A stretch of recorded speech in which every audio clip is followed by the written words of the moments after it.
দেশের বাজারে ৩৪টি টুথপেস্টের মধ্যে ২৬টিতে ক্ষতিকর মাইক্রোপ্লাস্টিক পাওয়ার ঘটনা তদন্তের নির্দেশ দিয়েছে হাইকোর্ট। ৩ সদস্যের বিশেষজ্ঞ কমিটি গঠন করে ১৫ দিনের মধ্যে দাখিল করতে বলা হয়েছে প্রতিবেদন। দুপুরে বিচারপতি খিজির আহমেদ চৌধুরী ও বিচারপতি মোহাম্মদ জিয়াউল হকের হাইকোর্ট বেঞ্চ এই আদেশ দেয়। জিএম মাহমুদের রিপোর্ট।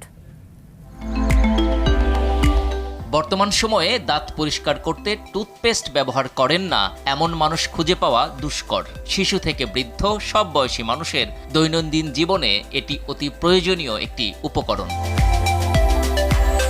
সম্প্রতি এই টুথপেস্ট নিয়ে উদ্বেগজনক তথ্য দিয়েছে গবেষণা প্রতিষ্ঠান environment and social development organization ESDO। জানিয়েছে, দেশের বাজারে পাওয়া বেশিরভাগ ব্র্যান্ডের টুথপেস্টের মধ্যেই মিলেছে অতি ক্ষুদ্র প্লাস্টিক কণা।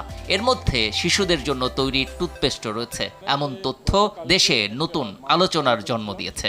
বাংলাদেশের যে প্রচলিত বাজারে যেগুলো আছে সেগুলো 34টার মধ্যে 26টা টুথপেস্টে অধিক পরিমাণ আপনার মাইক্রোপ্লাস্টিক পাওয়া গেছে।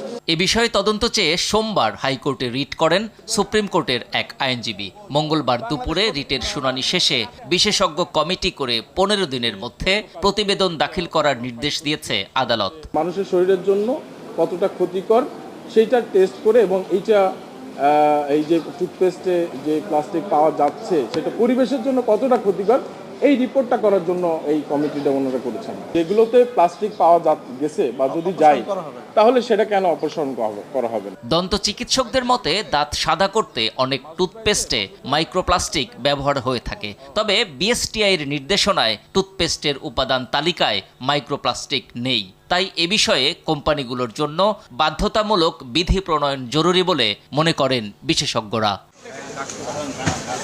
GM Mahmud, RTV, Dhaka.